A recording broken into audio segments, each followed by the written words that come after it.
Well, the fight for the pure Linux phone is oncoming. And today we're going to talk about my initial reactions to the PinePhone. So I was handed a couple of PinePhones to play around with and test some things out. And today we're going to be giving my initial reaction, having not tested everything to every nth detail, just my initial reaction of 1 week playing around with the phone.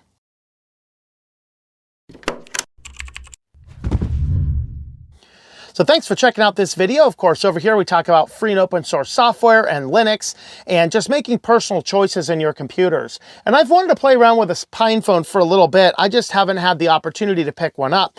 But it turns out that one of the channel followers had a couple laying around and said, hey, I bet you could get a couple videos out of these. And indeed, I'm going to get a couple videos out. So we're going to be talking about my initial reaction to the PinePhone, not a full-fledged review, just a little bit. Also in this video, we are testing out a new microphone setup. So I'm going to minimally process the audio. Let me know how this microphone setup works. It's more designed for like cell phones, which I'm recording this on my Samsung phone here. And for my DSLR camera, not as much from the studio, but I'm going to test it in the studio as well. So I'll tell you what it is if it all works out well. But let me know how the audio quality sounds on this particular video. So first, let's go ahead and talk about the PinePhone. Now, this is the PinePhone Beta Edition. This is the one here that has 3 gigabytes of RAM. And as far as the build quality, it feels it's certainly not as good as something like, I have a new Pixel phone here. The Pixel definitely feels like a little bit better of a phone, but the build quality on this is not horrible. It is certainly better than the $30 phones you buy from Walmart. But what is nice about it is you can just come in here and just very easily open the back up. And we have a full reusable, replaceable battery. It's very easy to pop out, no screws, no tape, just boom, pop it out. I'm not going to do that just because the phone is currently on. We also have back here a SIM slot, and we have a micro SD port back here as well. And there are 6 little tiny switches. You might be able to see those right there. Those switches turn off the modem, Wi-Fi, Bluetooth, microphone, rear camera, front camera, and the headphones.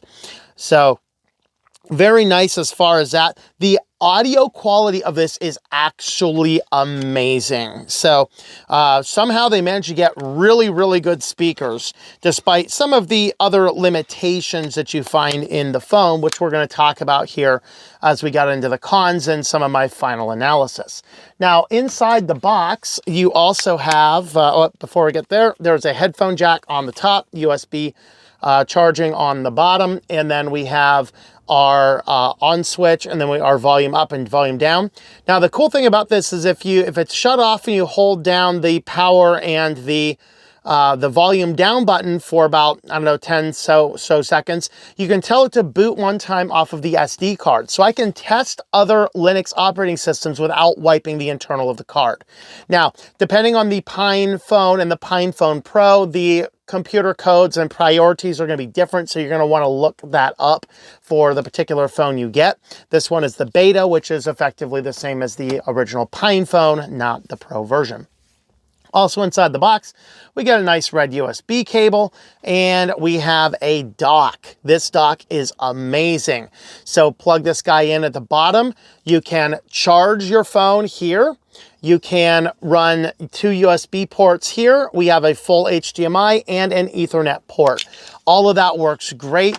As I've been doing some of the experimenting with the computer docked into the main monitor itself, that has been an excellent thing to test out. So it works out really well. So as far as the equipment you get, that is pretty good. Now let's go ahead and talk about some of the pros and cons. Let me go ahead and get the cons out of the way first, and we'll end the video on a little bit more of a positive note. Because obviously this is a beta test device, there are some cons. The first major con, it is fairly unstable. Manjaro Plasma is the one they tend to ship with. That is what is on the phone right now, and that has crashed on me more times than anything. Ubuntu Touch has not crashed to my memory, but it is extraordinarily slow. We're going to get into that in a little bit. Now, the other major con, like, this is Linux. I have no earthly idea why this is a problem, but you cannot take this phone, plug it in to the port and plug it into a computer and transfer files. If you're on Debian, there is a PinePhone developers pack that will allow you to do that. It is not installed by default, but there is no such pack that I know of on Manjaro. When I tried to copy a couple files over there, I was actually having more luck on just transferring by USB drives in the dock, and I was also able to transfer some stuff utilizing a local Nextcloud server, and even that took over a half an hour to get set up. So there are seriously some issues as far as transferring files. Now, if I was doing my cloud-based Nextcloud server, I think it'd be a lot less issues because that one is online and fully secure and all that kind of stuff, but I'm experimenting with a local Nextcloud server, and yeah, it did not want to work. So for whatever that happens to be worth. All right, as far as your other issues, very low battery life. So I have charged this up yesterday in the afternoon, and it is at 27%, and that was sitting overnight on airplane mode, no Wi-Fi. If you keep Wi-Fi or mobile data on, it is a power hog. It will burn the phone down. Ubuntu Touch, just getting on and playing it for about an hour, drained the battery, I think down to over 50% battery drain, and the whole phone got extraordinarily hot. So there's certainly some issues with there. There are a couple of the PinePhone distributions that are much better on battery management. I am going to play with some of those in my tinkering around. Overall, so far, Manjaro is better on battery life, but crashes a lot more. And Ubuntu Touch is really bad at battery life, but that has a beautiful, very slick UI. Wow, the Ubuntu Touch version so far is awesome, except that battery issue. Bluetooth was able to connect to the phone, a Bluetooth headset, but it was not actually able to wire my call to the headset. So when I tried making some phone calls to test everything out, it was not actually able to run the call through the Bluetooth headset, despite the Bluetooth headset being plugged in. So there were some issues with that. Maybe I'll try it with a set of Bluetooth earbuds as well. We'll see what happens. Those are the cons. Those are some cons that will prevent this. This is not going to be my daily driver. I'm not even going to try it as a daily driver. I need my phone to be reliable. So let's go ahead and talk about the pros. This thing is pure Linux. All right. It is simply Linux in a phone, which means everything you can do. In fact, Manjaro, back to its old tricks, bricked itself on an update.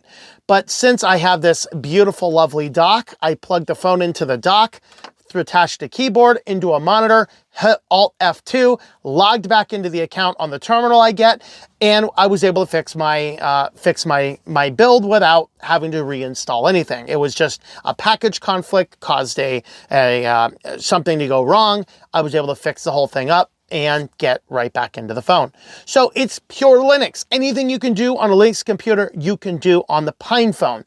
I've even seen some of the OPSEC distros on it, which sounds terrifying. Anyway, many options. I've only tried 2 distributions. There's roughly 15 or 20 or so out there I can play with. So I definitely want to play with some of those. And as far as running full apps, they work. I have the full GIMP, the full LibreOffice installed on here. I have the Nextcloud client installed over here, which, by the way, transfers and syncs files better than the Android and the iPhone apps do. Very interesting how it works that way. And also basic phone calls and basic texts work. I tested texts on both Manjaro and Ubuntu, and I tested phone calls on Manjaro. Both of those do work, albeit there were a few issues. Once again, where I'm at right now has really bad cell signal for T-Mobile, and that was one of the downsides. Is the phone got a little bit confused. I'm on T-Mobile line on a Mint Mobile card, and sometimes the phone was telling me that I was connected to a Verizon network. Sometimes it said I was connected to AT&T. But all those times I was able to get text messaging and phone calls working. They also has, as I mentioned earlier, multi-boot options, so I can test out other Linux distributions on this without actually wiping what is inside, which means I can test other distributions faster and more efficiency. Now, let's go ahead and talk about the major issue with it, which is also the major strength. The one problem, like Ubuntu Touch would be totally awesome if this thing had a lot more RAM. I think that these phones would be infinitely more viable if we had an option with a lot more RAM, better processor, and better overall hardware. Bigger battery, bigger processor, bigger RAM. Now, that is a Achilles heel of it because on the same time, while that would solve a lot of problems, if we did that, then the price of the device would be infinitely higher, and an infinitely higher cost would mean a lot fewer people able to develop on them and test it out. Because like I said, it's not a daily driver. I can't dump $500 on a phone that I can't even really use as a phone because I'm in the middle of developing with it. So there certainly is an element and an aspect. So it is spec'd super low for the purpose of moving the development, but it'd be really interesting to see once we get that development moved over, then could we get a better build, which would mean probably a much more stable phone as well. I imagine many of the crashes I'm getting is memory buffer overflows, causing the system to crash itself down. Ubuntu probably manages that a little bit better, but because of that, it's really slow and really laggy. All of that could be solved. So I do not absolutely, it is not a negative that they did it so low spec for the development purpose, but I think it might be about time to say, hey, let's get some more premium versions of the PinePhone going so that we can take some of the development builds and see how they work on much better hardware, understanding it's not going to be a huge audience that buys them, but you will have some audience that will be able to do that and look at it as a good expense.